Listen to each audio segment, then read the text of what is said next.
Welcome everybody to the re-release of the 5th podcast. I hope this is the series that will last longer than 3 episodes, sorry.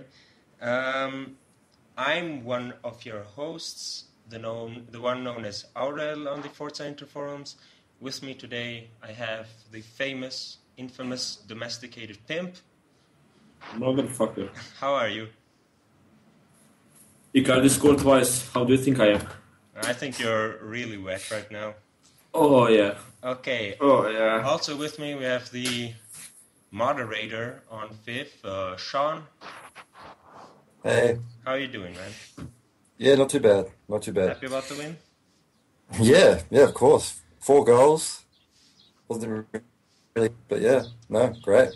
And our last member in this podcast is ADRossi. How are you? Hello there.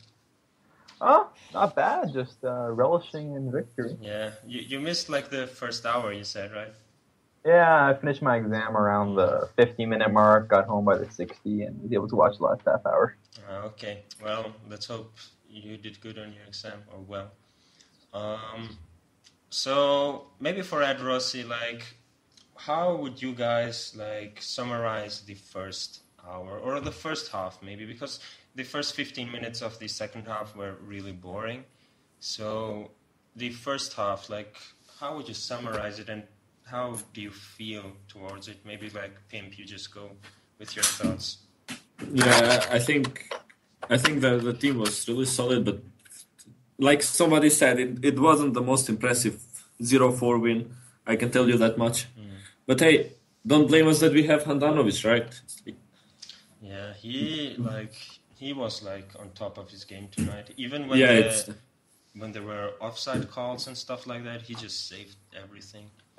Yeah, it's like we have so much players, and when Ljajic has a game off like he had tonight, Icardi steps up, and the company, and when the others are off, like Ljajic, just let's hope that they don't all have a day off, like in a match.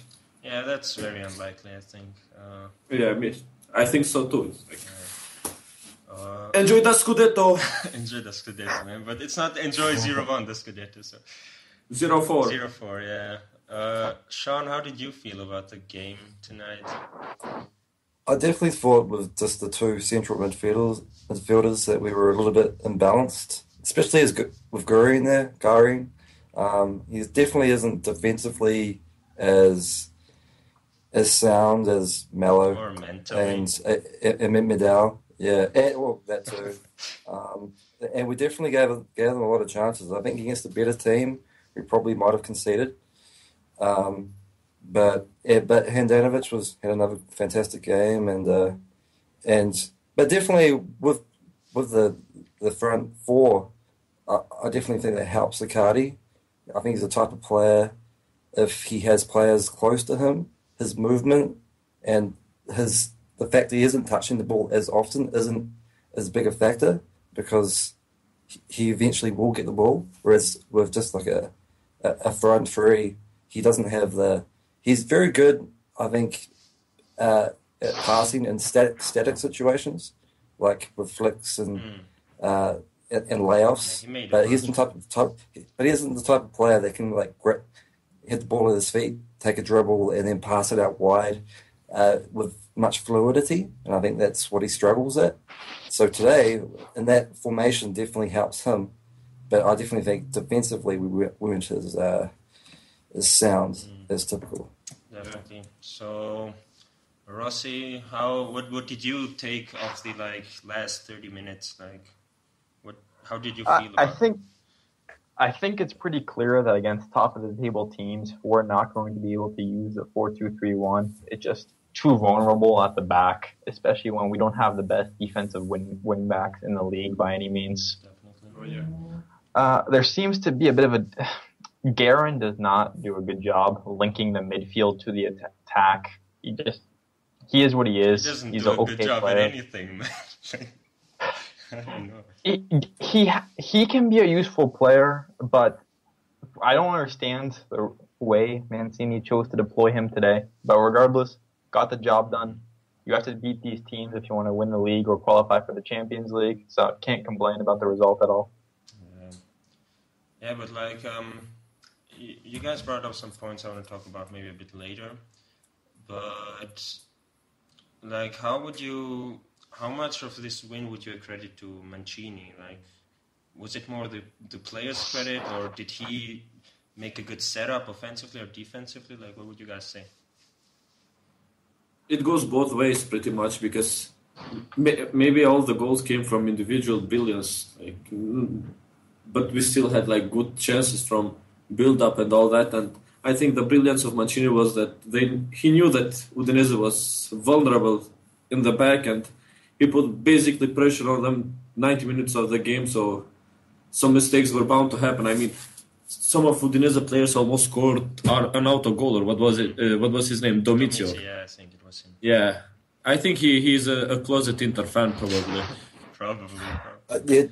Domizzi hasn't played all season. I think he might have one other game, and he's 35 now. So he looked out of sorts. Sounds like an Inter player. I mean, we were usually those who were fielding 35 players. Vidic is like... How old is he? I don't know. As old as time. As old as time, as they say. I definitely think the OC had a good point that I think Udinese had 2 players suspended, 2 of the central defenders suspended today. So I think that definitely helped, and I definitely think Mancini made the right choice. If he was going to play that formation, it was definitely against Udinese today, or Flossadoni or Carpi. Against most sides, you definitely couldn't play that. And do you know who is their starting centre back? That Felipe guy that we had from Parma, you know, the weird fucker that didn't get. Yeah, it's like, if he's starting, how good can his substitute be? I mean, that's true, exactly. Yeah. Mancini did a hell of formation. I thought it was too offensive, but still paid dividends. Talking about the formation, like, I don't know if this is true, but I feel that he hasn't sided the same 11 in 2 games, like all season long. All season?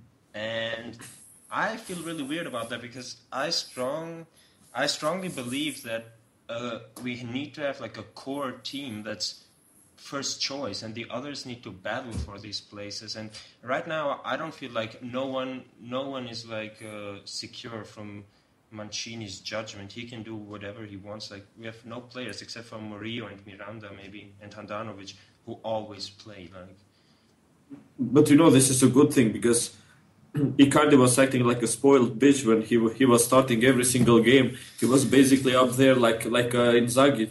And I love Icardi, as you probably know, but it's like, what was he thinking? I mean, did he think that he's playing for Bayern or some shit and he wouldn't be substituted? Like, I was glad that he got benched.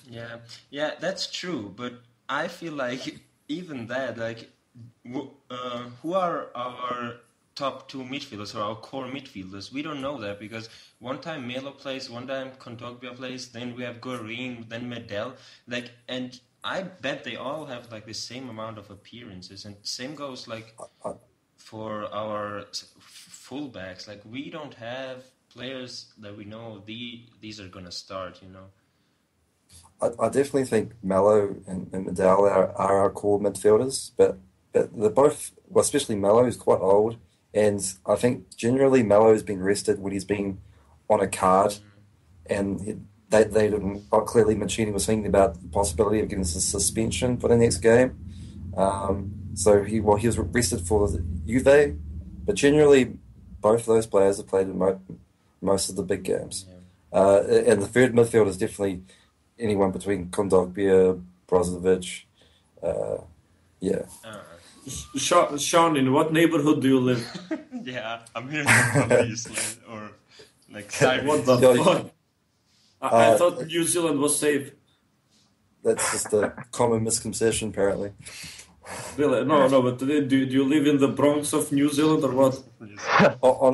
Honestly, I live in a pretty good area, but it's on the way to a bad area, if that makes sense. And there's in the bad area, there is no police station, so cops often like fly past here on the way up the hill. No, I remember the last podcast. It was It was The like there podcast was. that happened, that didn't happen. Yeah. Oh yeah, it happened. It was like a terrorist attack was ongoing there. It was every 50 minutes. Like, was this one a year ago? Yeah. Yeah, like Yeah. I'm saying, like It was- we're just like the game industry right now. We're re-releasing HD versions. Like, Yeah. we can't keep a normal schedule right now. Circling back to the continuity point, it's interesting because we're not playing the same starting 11 ever, essentially. And I think in attack, you can see it's disjointed because there are a lot of matches we've played where, the last fixture against, was it Genoa or Bologna? I forget. Genoa. It's just, you see there was no fluidity in the attack. It was really a struggle, and we were fortunate for Ljajic to score the way he did. But then in some games, but what amazes me is the defensively so solid throughout. I know it's partially because of the amount of numbers we are committing, but I think it really says something about the way Mancini has shaped the squad, the defensive first approach. Is it sustainable? That's a different question, but it has worked well, and I give him credit for that. Definitely. Like, I think many people said that when we appointed Mancini as the new coach. They said at least he knows how to fix our defense or to build one. And like, I agree that that's the first thing we got to do. But I think to be like, that's just to get into the Champions League, but to go into like in a more long view, like it's more Long run, yeah, yeah. it's more. It's also very important to have a working attack because you just need to be able to beat like those smaller teams with ease, and all those 1-0 wins, and we can get to that topic. Like they show a very strong defensive side of us, but on the other hand, we just one goal against some teams, and it's most of the time it's like our only chance, and we just like it's good efficiency, but I don't think that if we want to be like champions, say, of anything, we can continue like to play like this. And as you said, like the attack, we don't have like Ljajic sometimes plays like central, then he plays the wing, then Jovetic plays up front. This time he played like a little more like falling back, and I don't know, like besides Icardi,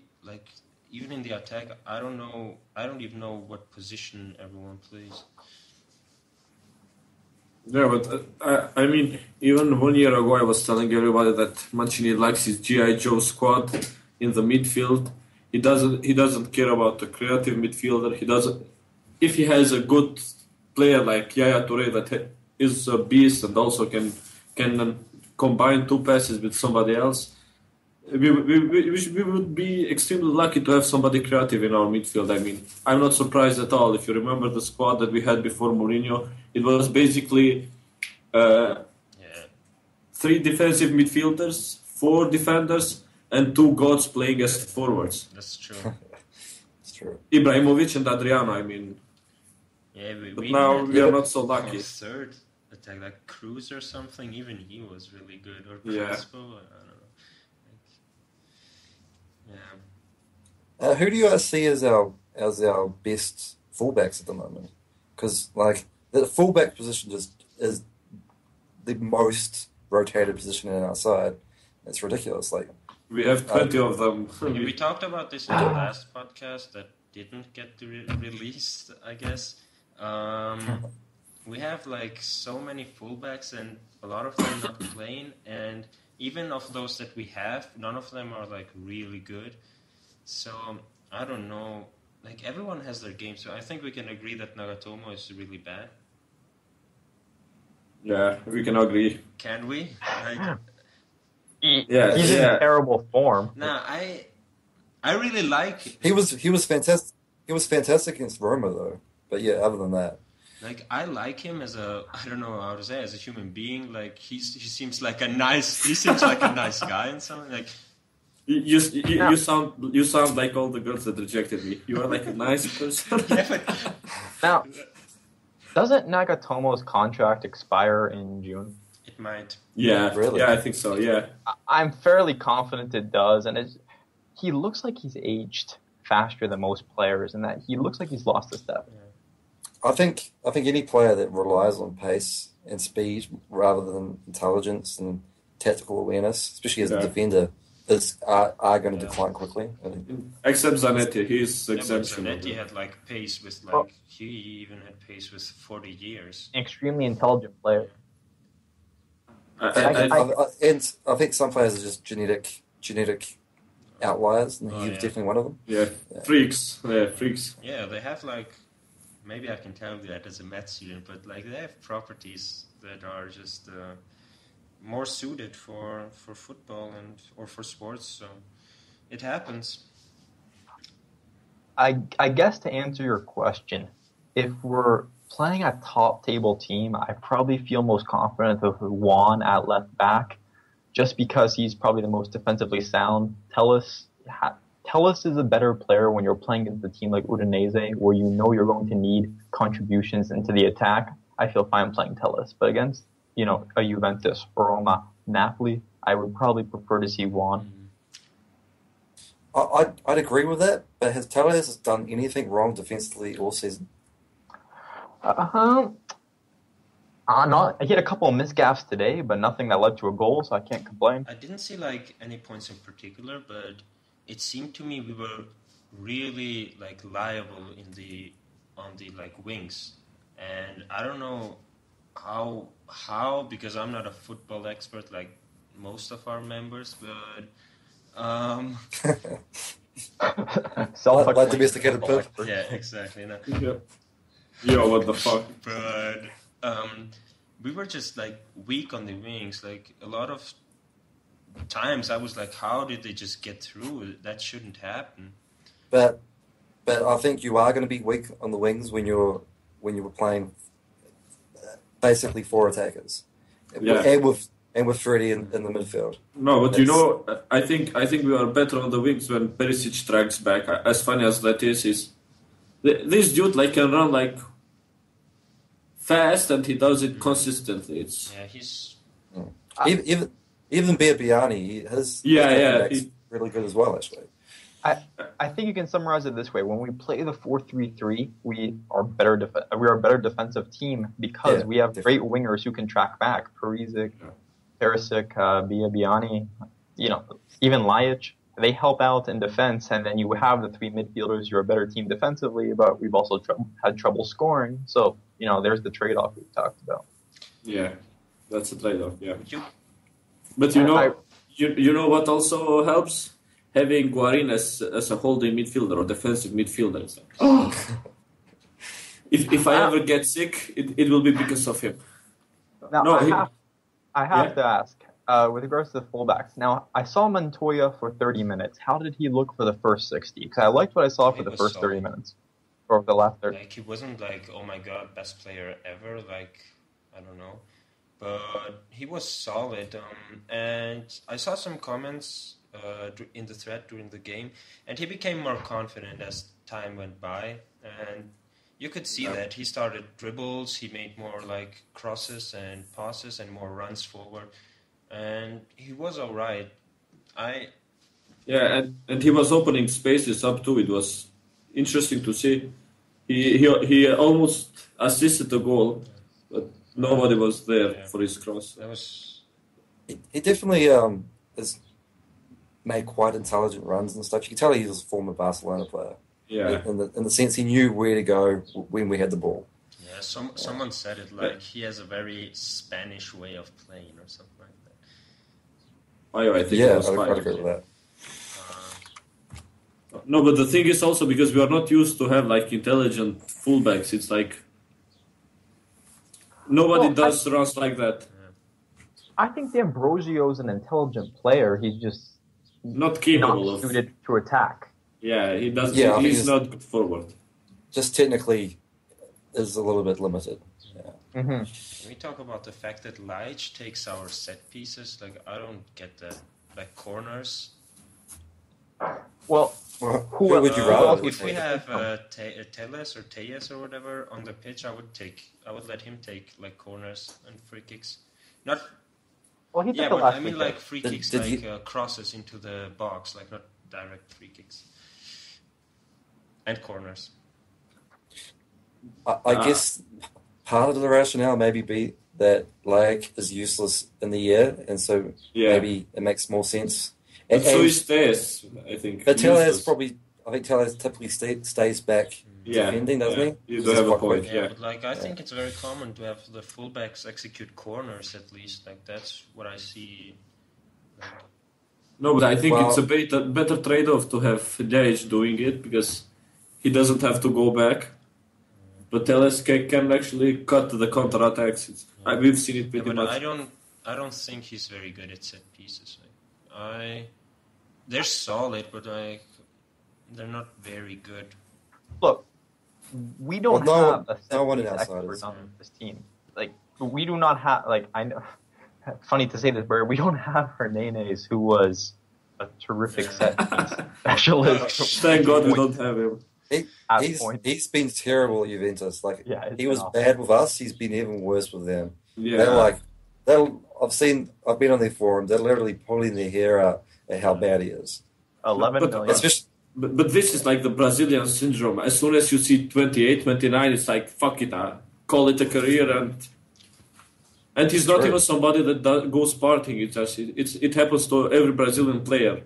As Kaká pulled this shit to everybody. He was pretty decent. Yeah. Oh, no, he did. He was. No, he faded at 30 as well. Yeah, he became. Besides Messi and Ronaldo, he became so bad, Milan decided to buy him. Can you imagine?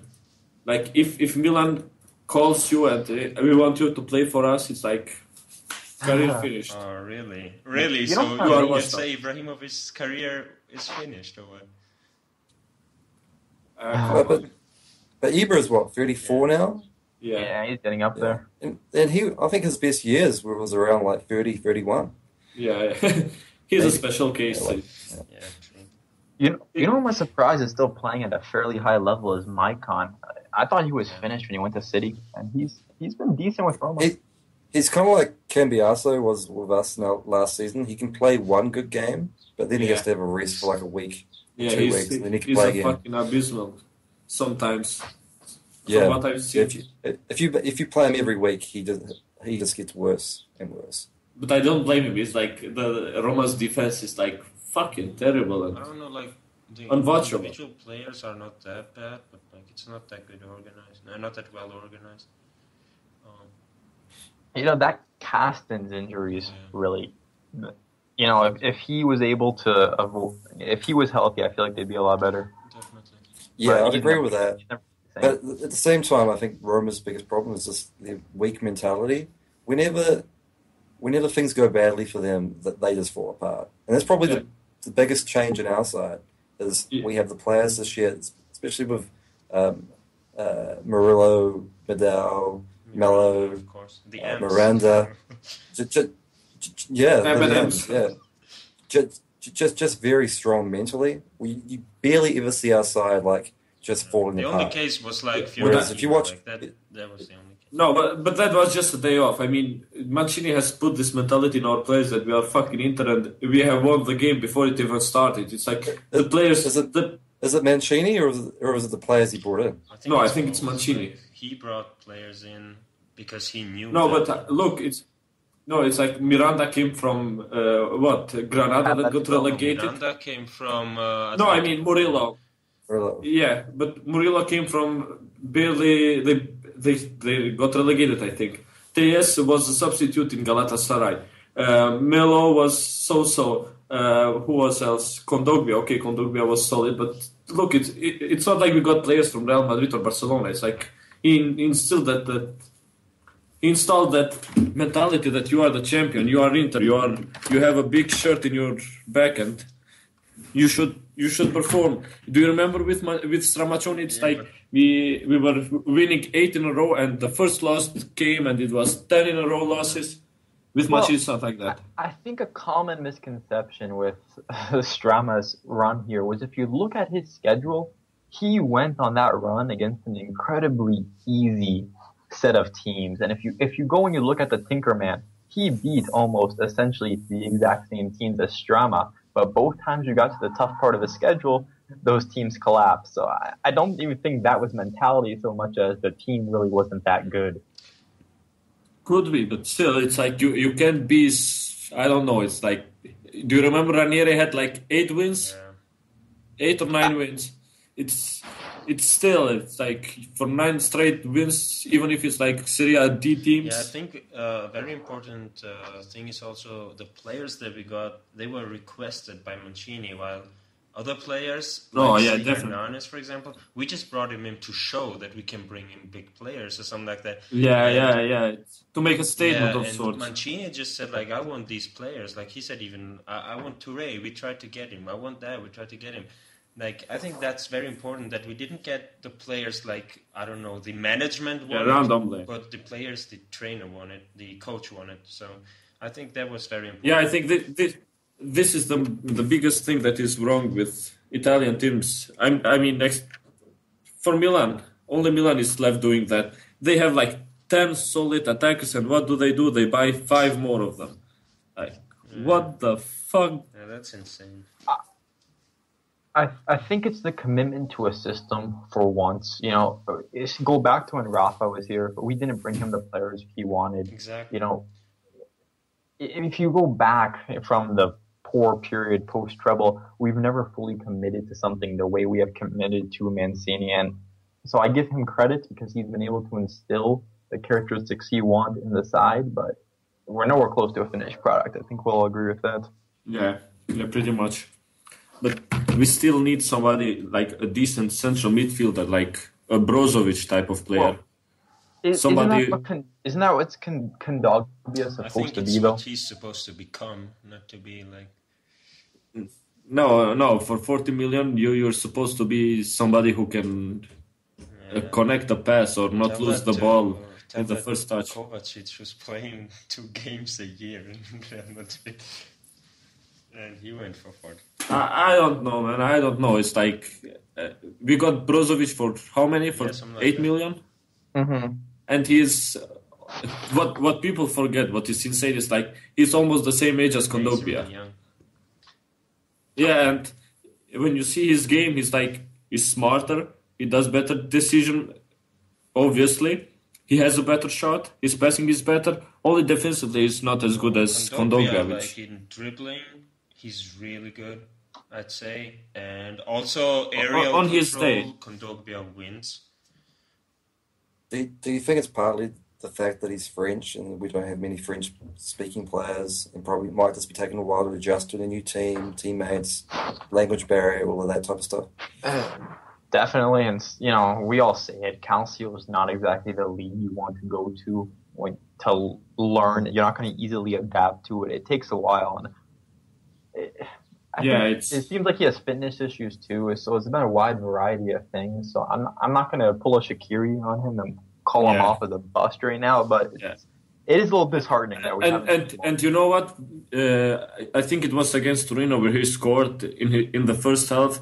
I think we saw there what he's capable of, but for somebody who costs so much, I'd expect him to do better. But still, I'm not putting him on the transfer list yet. No, we can't put him on the transfer list. We wouldn't get anything for him right now. But that was the entire way of doing things. Either perform in 6 months or get the fuck out to Stoke or some God forbidden team. He just needs to get the confidence and like he needs like time in his legs, like he needs games, and maybe I would have thought this would have been a game where you could like deploy him where he could play, but I don't know why he chose Guarin over Kondogbia. Just a second. Do you want a fun fact? Last season, we had in 37 games, 11 clean sheets. Now we have 11 clean sheets in 16 games. I'm really happy we kept the clean sheet. Oh, wow. That's fucking amazing. It's fucking amazing. And with that, maybe we can go to like the topic I wanted to touch on. Like, you guys know, everyone knows, we have won a lot of games 1-0. How many are there? Like 7 or 8. Like, 8. 7? 8. I think 8. Because there was a joke that where like Kovacic told Mancini that we scored 8 in one match, and Mancini replied, with 8 goals I'll win 24 points. Yeah, so basically, like, are you like satisfied with these 1-0 wins, or like, do you expect us to win 4-0, 3-0 every other game? Like, because for me, it is like a 1-0, like that we had like before the Napoli game, where we were really sound defensively and just like were effective on the offense. I'd like that more than this game where we won 4-0, but like we could have even lost that game if it wasn't for individual errors of the Udinese players. So how do you guys feel about that? It depends on the 1-0. Like we've had one games where we were pretty fortunate, and we very much rode our luck. And we've had 1-0 games where we scored, closed up shop, and that was the plan, and it worked perfectly fine. So it really depends. Do I prefer winning by more goals? Yeah, sure, but right now, it's most important thing is winning games. Yeah, but like I can tell you a story because my mom got really passionate about Inter as well because she saw me how passionate I am, and now she can't watch the games because she's a mother, she's old, she can't figure out streaming and stuff like that. But but she just watched like these live tickers, and she doesn't watch the game. She texts me all the time like, "Are you happy about the win?" And this time she was like, "Wow, 4 goals!" Like because even she knows all the 1-0s we've had. And I replied to her like, "The goals were really good, and that's cool, but I would have liked a 2-0, maybe more, where we just were dominating, where we were the better side, where we didn't have to rely on individual errors from the enemy to win, because the first 3 goals were all like passes, like assists from defenders, and only the third one was a beauty from Brozovic. So I don't know, like that's how I feel about it. I like the 1-0s where we just are the better side way more than like these types of games.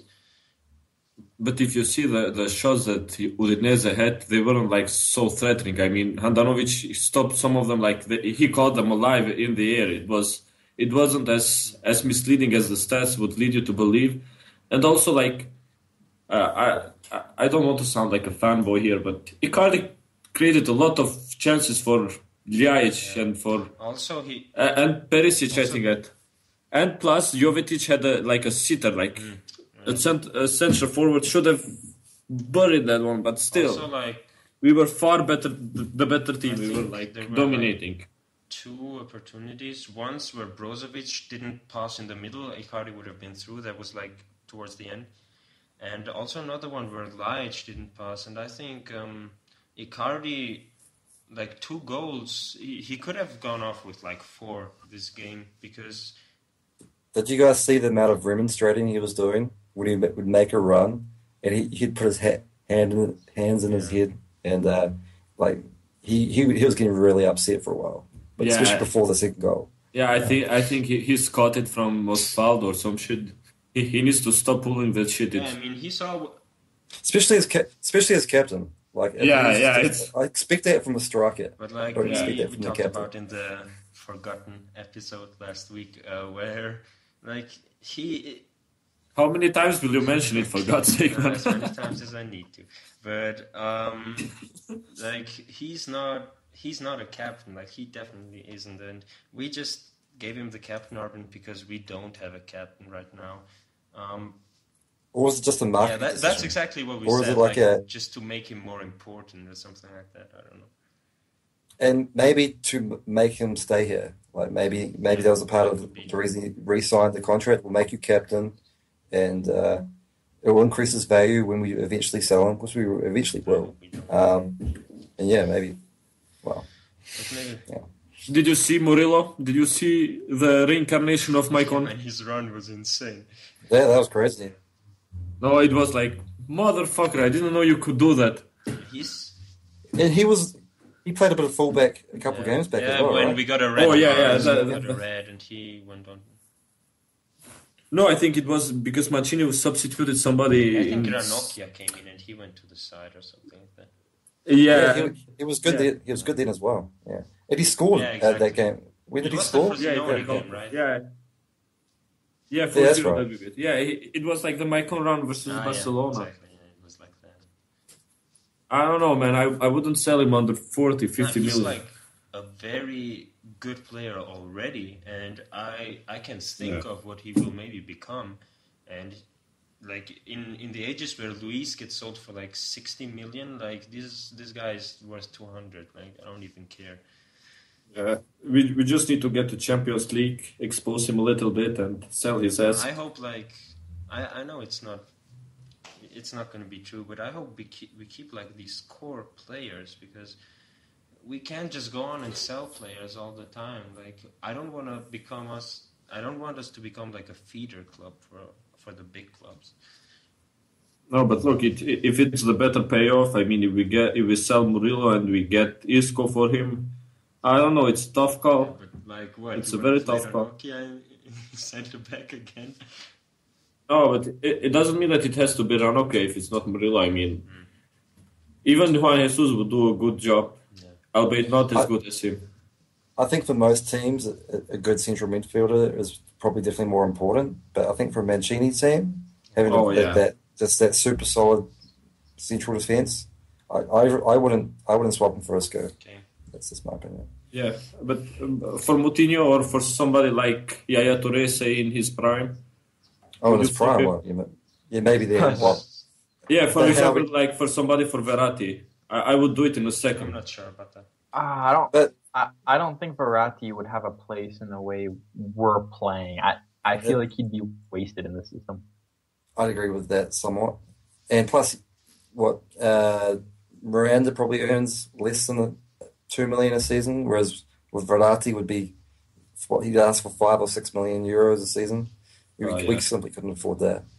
Yeah, but still, it's like I like Verratti because he's like a shorter and skinnier, less physical. No, not less physical, but he's like Yaya Touré or Pirlo. No, it's like he's like a combination. If he tackles good, he can. I wouldn't go that far to say he's like Touré. No, he's like Italian Regista. Yeah, but I mean, he's good defensively. Mm-hmm. Yes. He has good hustle. He doesn't give up on balls. And he reads the game well. Yeah, I've seen Pirlo lose a ball and don't give a fuck. He's like, I'm Pirlo. Well, Pirlo's useless defensively, but aside from that, I'm not one like question that. I wanted to ask was, maybe this is more for the non-Icardi fanboys in the room. What is his ceiling as a player? Because sometimes I just look at him and I wonder, is this it? Aside from maybe becoming a bit more of a tactically aware player, is there really an area of his game where we can see, like, he's never going to be a tremendous spot-up dribbler. He's never going to be a tremendous header of the ball. You better, mute your headphones. You don't want to hear all this. No, I just want to say, like, do you remember with the players that we are, like, how do I say this? That we are linked during the transfer windows, say for Jesse, for Hesse, or whatever kind of players. I mean, even Cagliari, we have like this certain hope that they will improve. And when we look on Icardi, he's still 22.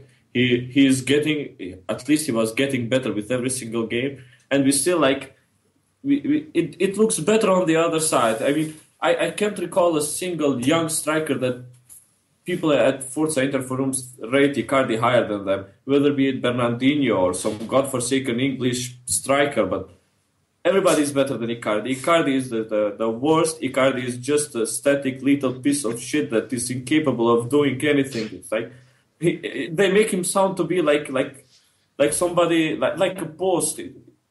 I just don't get it. I think people get spoiled to an extent, or they wish he was something he's not. And I'm not trying to do that, but just when I look at him, I see a lot of like a Ciro Immobile. Very similar players in that. Yeah, but the difference being that better finishing. Yeah. The difference being here that Icardi is scoring 10 goals per season like it was no big, and Immobile struggled to score 2 or 3 goals for Dortmund with basically the most attacking German side. Even they are more concentrating on attack and better suited to his style more than any other team, and he was still struggling. Well, Dortmund had all sorts of issues last year. No, but like but still, I really like. I wouldn't call myself an Icardi fanboy, but I really believe in him. Like, I believe first off, like I don't believe a player has to be like complete. Like Icardi, what he did today, like his positioning was on point and his finishing as well, and that's what he need him to do. On point. What the fuck? Swag. What do you mean? Like what? You sound like somebody from what was that hipster's website? What do you mean? Positioning. Yeah, I get positioning you. on point. Yeah, like that's what I'm saying. Positioning on point, finishing on point. Positioning, game on point. I think a big part of the problem for a lot of Inter fans is the fact that look at our history of strikers. Ronaldo, Adriano, Recoba, all these amazingly talented players that could do everything and anything. Up until Milito, man. But even Milito, like, had the ability to dribble past like, players. Together with Milito. Milito was our last good one. That's what I'm... Do you remember what people used to say about Milito? But that's also at the same time as because of his predecessors, the Adrianos and the Ronaldos. Like it's the same comparison. Like Milito makes Icardi look bad, and Adriano makes Milito look bad in certain respects. Ronaldo even makes Adriano looks bad. So in certain respects, I think me and Pimp have clearly had a lot of arguments over this. My preference has always been with a more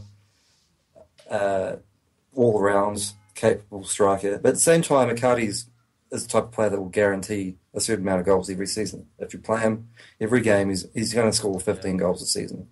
My question is, does a team, if we have a more overall, generally better player in an overall sense, would the team score more goals in total? It's completely questionable, but right now we don't need to score many goals because we're winning games 1-0.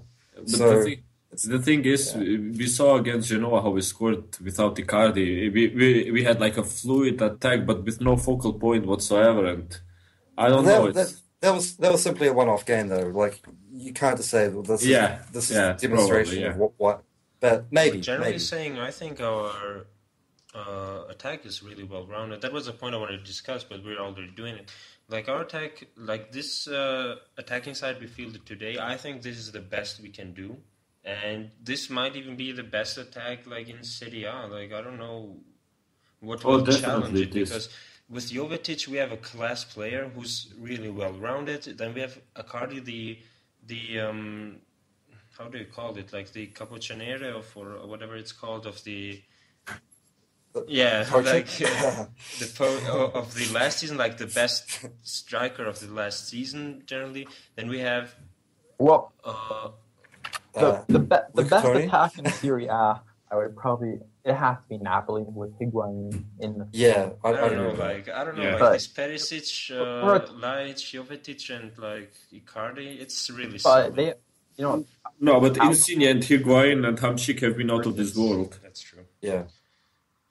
At the same time, they have Jorginho, Alan, and crush. Alan behind them. Yeah, I love Alan. They're definitely going to score more goals with those. But Alan, I think Alan is to you what Icardi is to me. Maybe. Well, actually, I still have a bit of a man crush on Dybala, even though he's at I forgot about it. I read in Twitter today. It's like Icardi has 6 goals, and Morata and what was his name, the tall. Sluggish. Mandzukic. Yeah. Mandzukic. Yeah, and team have together 5 goals. Together. And they have been playing more than Dybala, I think. You mentioned Juventus. They're interesting right now because what is Allegri supposed to do with the attack exactly? Like they do not have pieces that fit together well, it looks like. He brought the team on track again. Like they've been winning past 5 games really good. So I think Juventus will challenge for Scudetto this year again. Like, No, it's Inter. I'm just saying they will challenge. I'm not saying they will win it. Don't jinx it. From what I've seen of Juventus, their problem is that their attacking players can't really all play at once. So Curado is a great winger, but Dybala and Morata aren't wingers. Dybala is not a centre forward, but Dybala is too good to be dropped. So in a perfect world, you play with a centre forward and Dybala, but then there's no width, and then they have to play 3-5-2, and they haven't got an attacking midfielder. Dybala with Icardi, it would be a perfect combo. That would be very interesting to see, definitely. Yeah, I think those two would be fantastic. At the same time, we wouldn't have been able to afford all the players we did. But saying that 40 million for Dybala versus 40 million for Kondogbia, I would have taken Dybala any day of the week, to be honest. Yeah, that's a no-brainer. Okay. Go on. I just interrupt everyone. Has a unit in Serie A, just the team's defense and midfield attack, progressed more than Juventus's midfield this year? They've just lost all the life in them in the game. Maybe it's because they've changed systems slightly because Pirlo is no longer there, but their midfield Vidal as well. Vidal. I think Vidal leaving kind of shows, has made it perfectly clear how little Pogba does defensively. Pogba will defend in the big game, and that's why, and generally in big games, Juventus looks pretty good, like against Man City and whatnot. But in small games, Pogba, you'll see him jogging back when the opposition team is running forward. He is very lazy. And Vidal was the player that just did everything for that side. Runs forward, run back. You know your midfield is shit when Icardi is your primary target for January. I mean, they've been like who's there? Guarin. Okay, so Guarin. Endeavor? They are trying to get Guarin. I don't believe that. I believe they're trying to get Saponara or Vasquez, but okay, so I think about if they don't sign an attacking midfielder, they're not winning anything.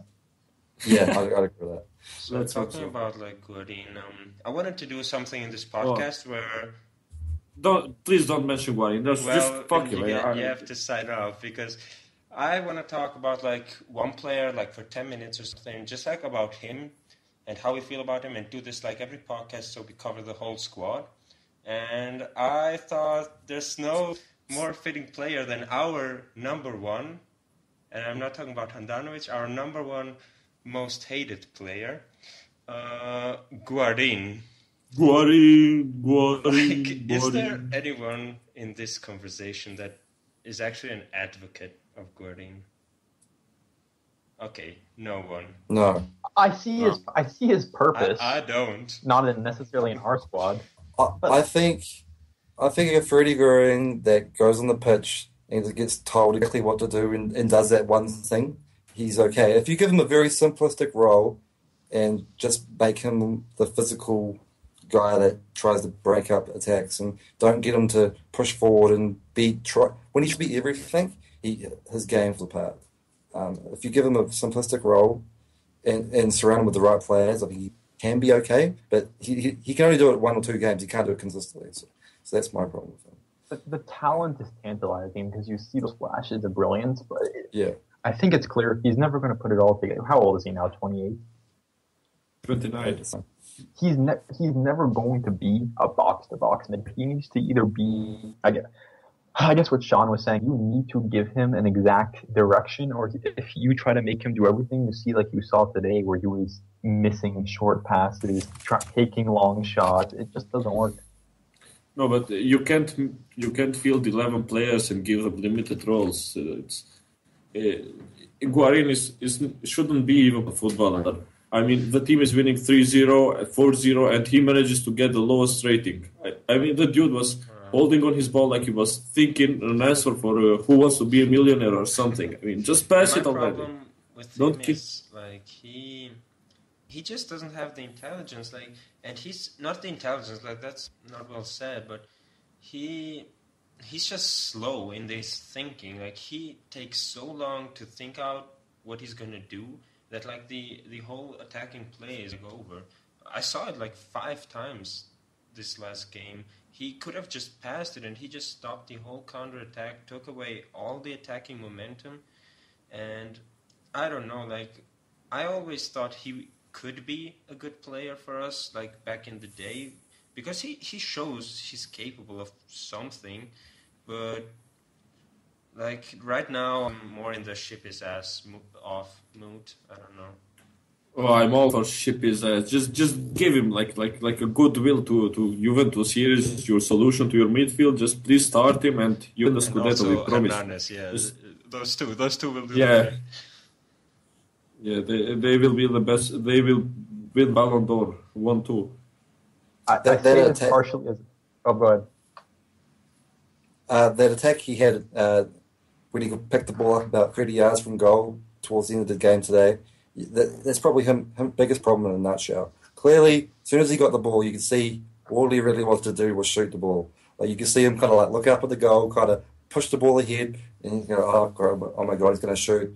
There's like 3 or 4 players open, and he's like, no, he's going to shoot the ball. Well, everyone on the pitch knew, the defenders knew, other attackers probably knew, and he blasted it over like 20 yards into the grandstand. Oh, yeah. Yeah. I think I know it was. Sounds cliche. I just know. I know it sounds cliche, but he's the reason. And if you look, I would never buy a player who comes from Porto.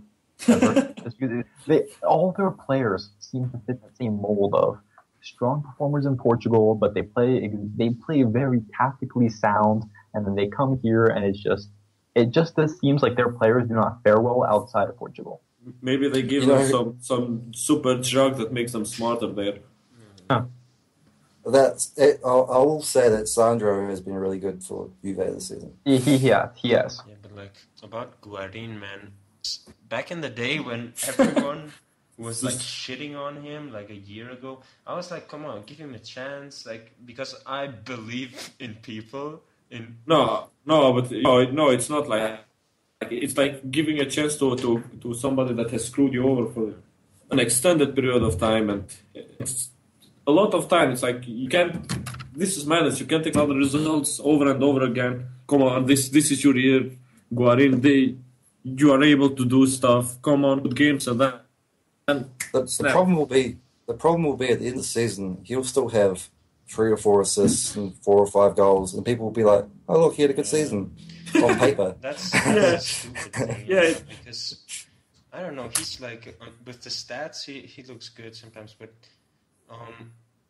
Today I came to the conclusion that he doesn't do anything to our game that we need or that we can use. Like I was always like maybe, but today I came to the conclusion like it took you so long. It's not like if I could say one thing. If I could say one thing, it's that. I think our goal for this winter mercato needs to be unload Renapia, unload Guarin, and find ourselves a midfielder who is strong on the ball.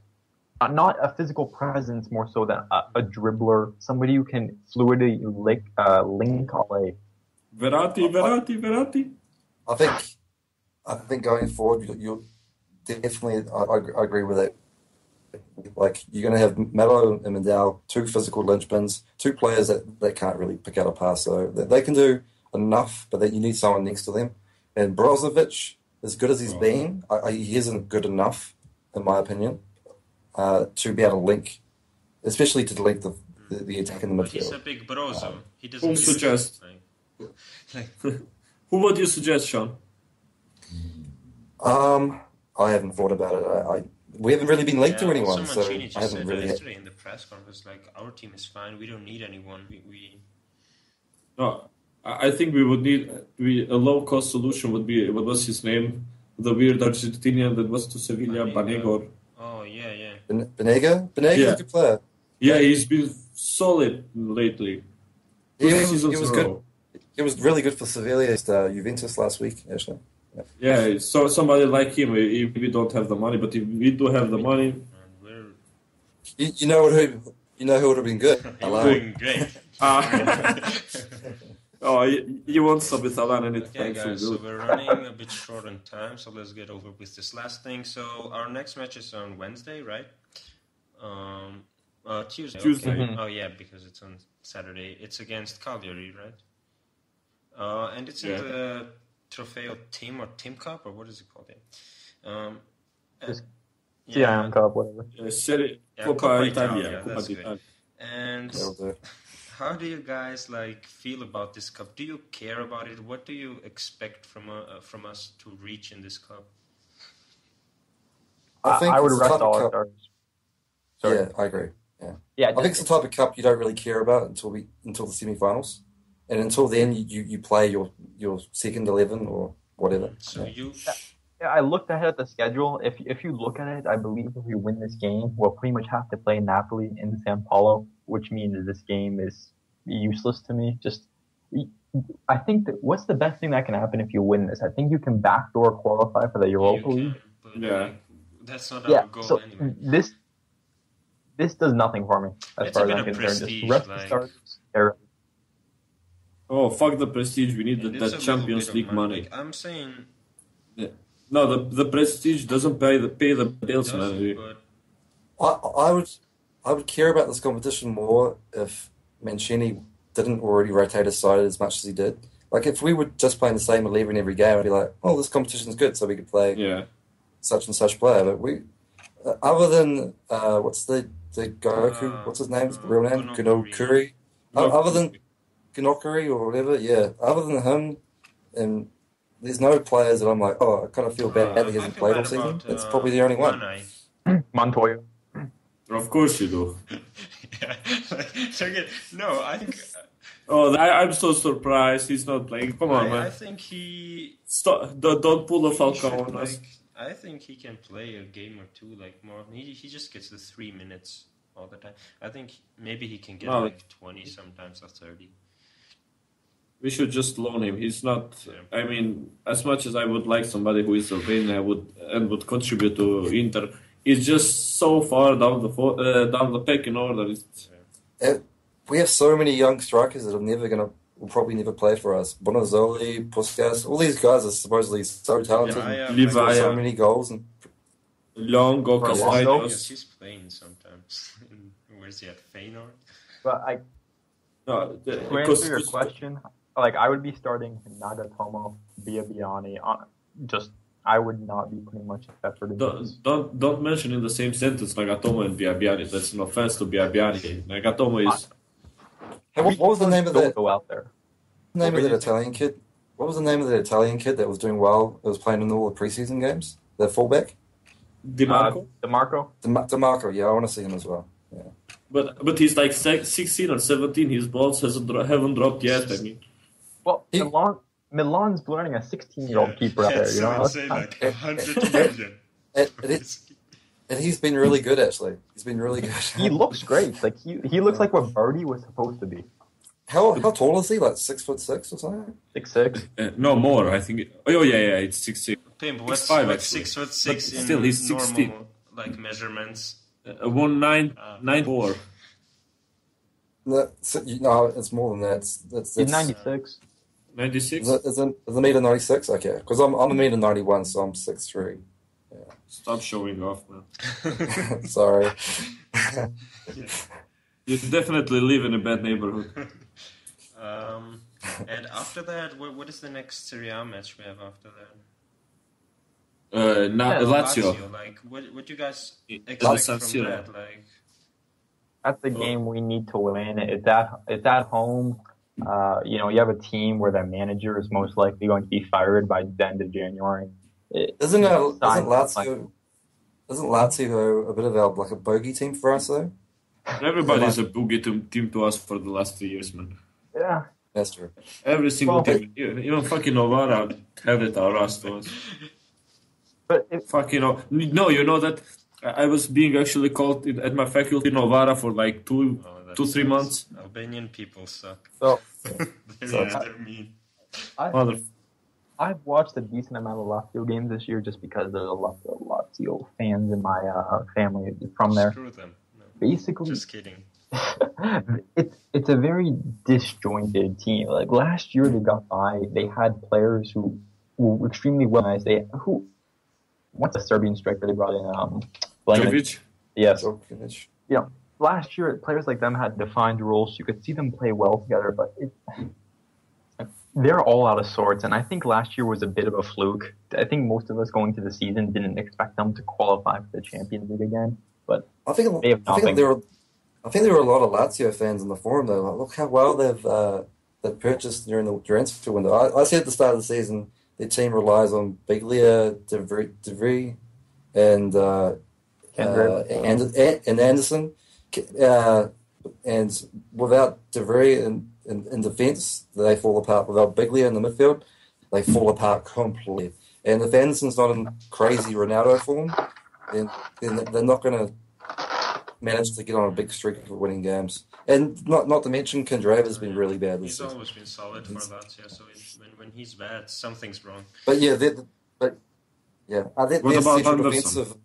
central defensive Mauricio and Godandetti, whatever his name is, are both terrible. We should win this game. We should win that game. More than... I think we will rape them. A solid 1-0. A solid 1-0. Enjoy that scudetto.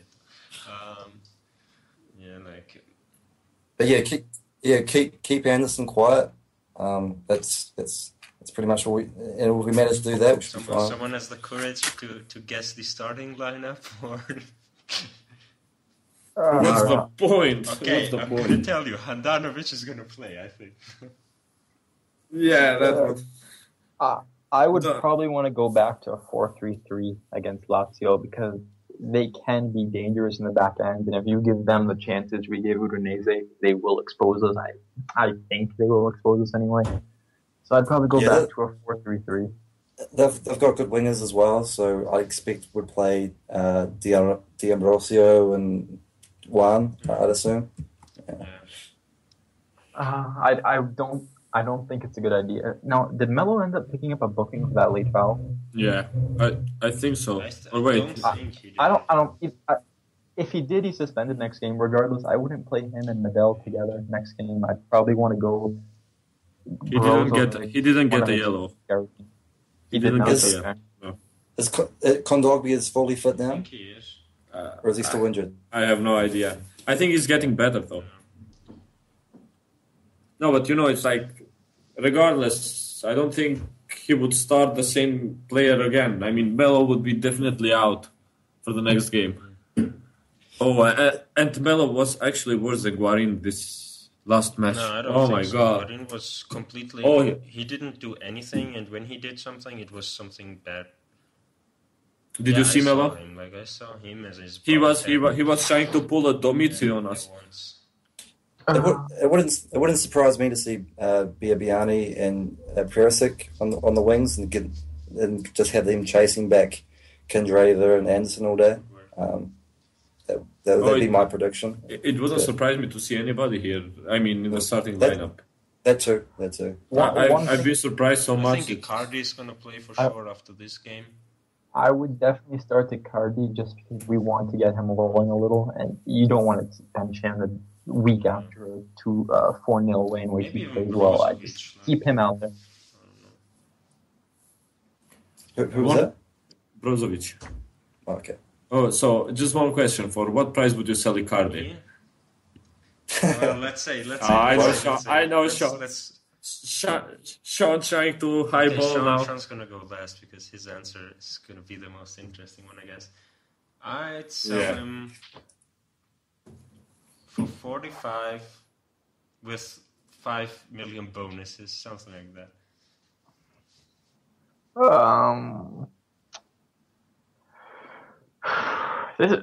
Who are we replacing? That doesn't matter. Yeah, that's exactly what I'd want to know as well. I wouldn't move him in the winter. No chance I move him in the winter. But if you in the summer, if you had time to get somebody a replacement, today's market 50. Yeah, Shaun. Can I swap him for Dybala? You can't. Or maybe you can. Depends on the money you sell him for. Dybala would, yeah. I think he's worth at least 45 in this market. I think, but just like Andrew, I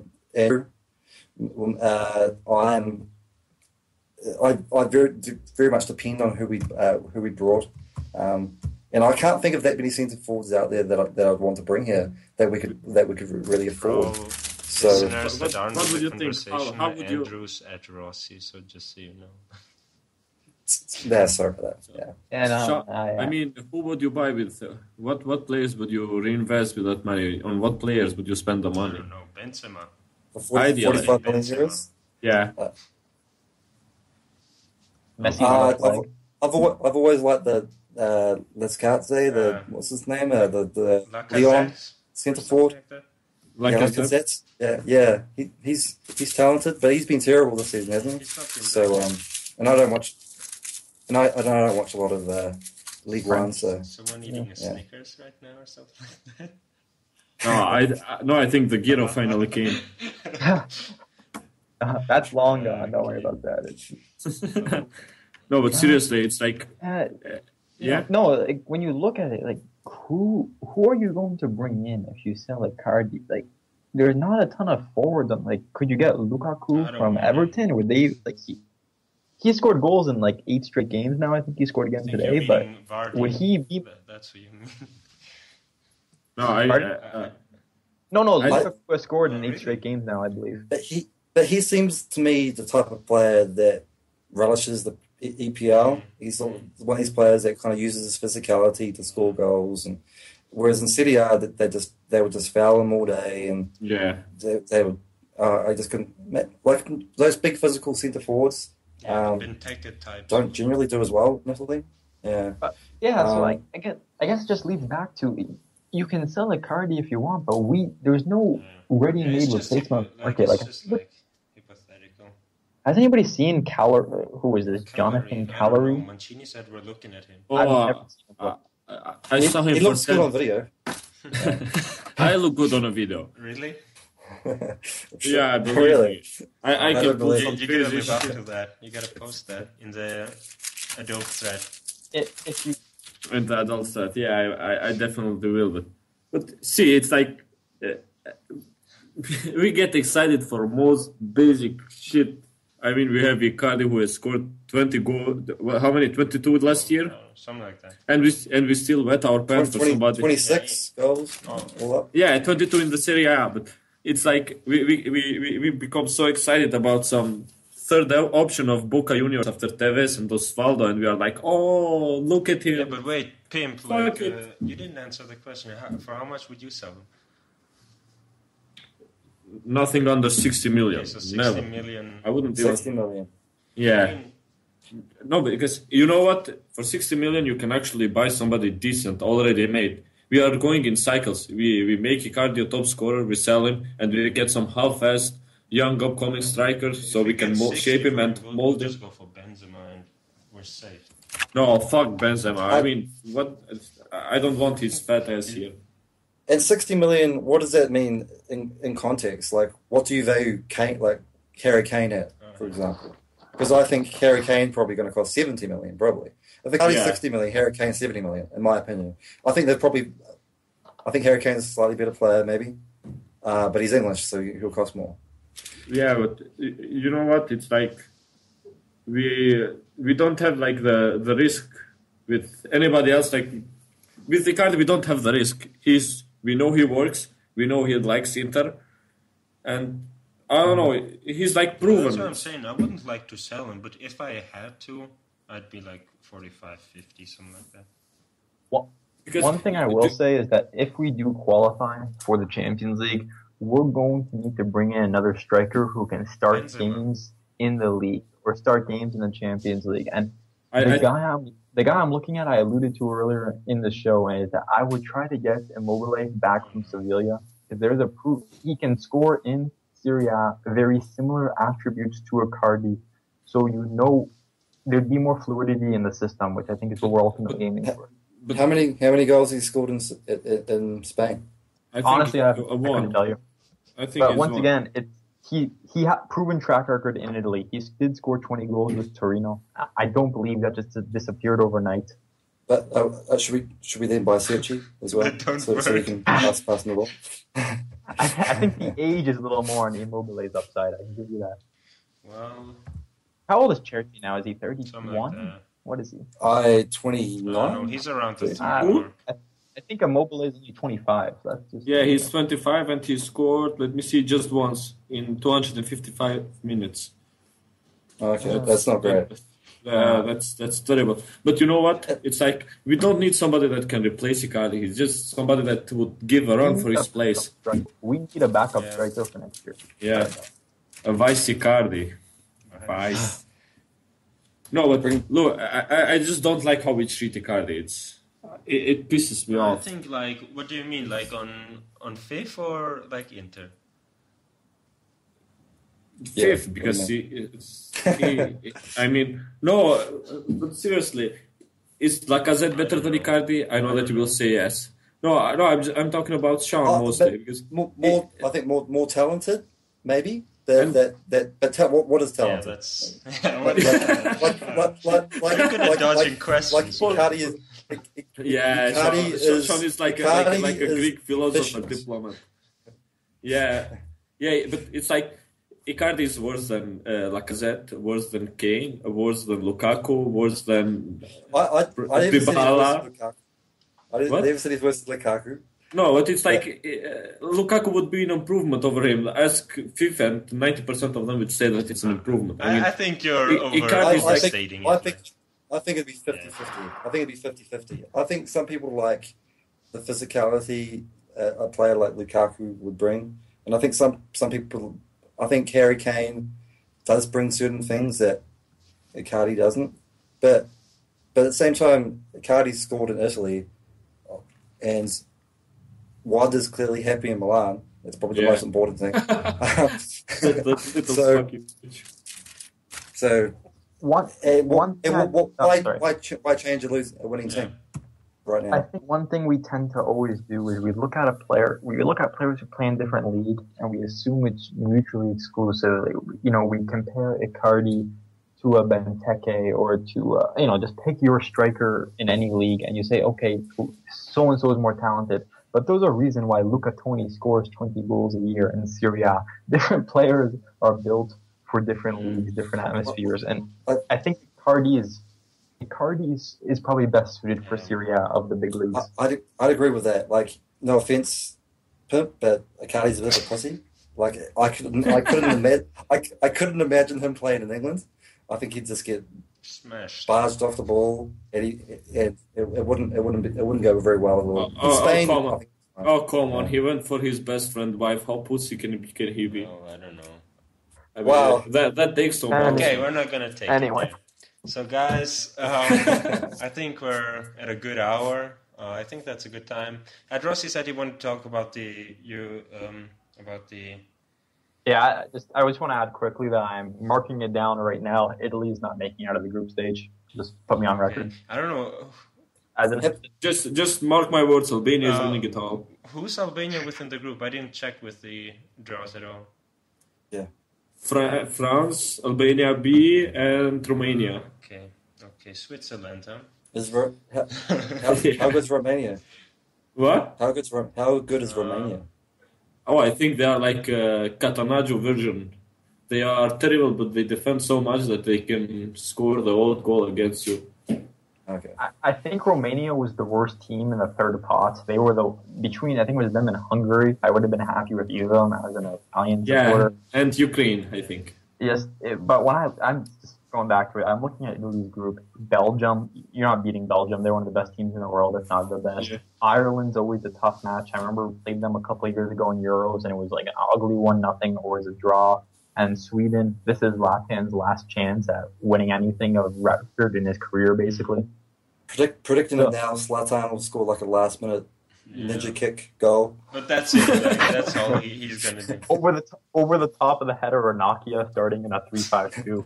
I could. And he will like piggy right him to the goal. Like. Yeah, probably. Okay, so I'm disappointed that Euros are so bogged down now. These groups, like, there's so many bad teams in these groups. Yeah, that's the topic. Guys, I want to thank you for being here. It was really cool talking to you, This has been fun. I'm glad me and Pimp could get along. Fairly well. And I hope we can do this more regularly. Like, if my mic works out and I don't get into the stress of studying too much, like, maybe we can do another one in 2 weeks or something like that. So, yeah, thanks a lot. Yeah, maybe during the holidays. Yeah. Then we can do transfer speculations. So thanks a lot for being here, and thanks a lot for listening. This has been the Forza Inter Forums Podcast, and we'll see you in the next episode next year or in 2 weeks. I don't know. Aurel, just a second. Shaun, who you taking, Aldo or McGregor?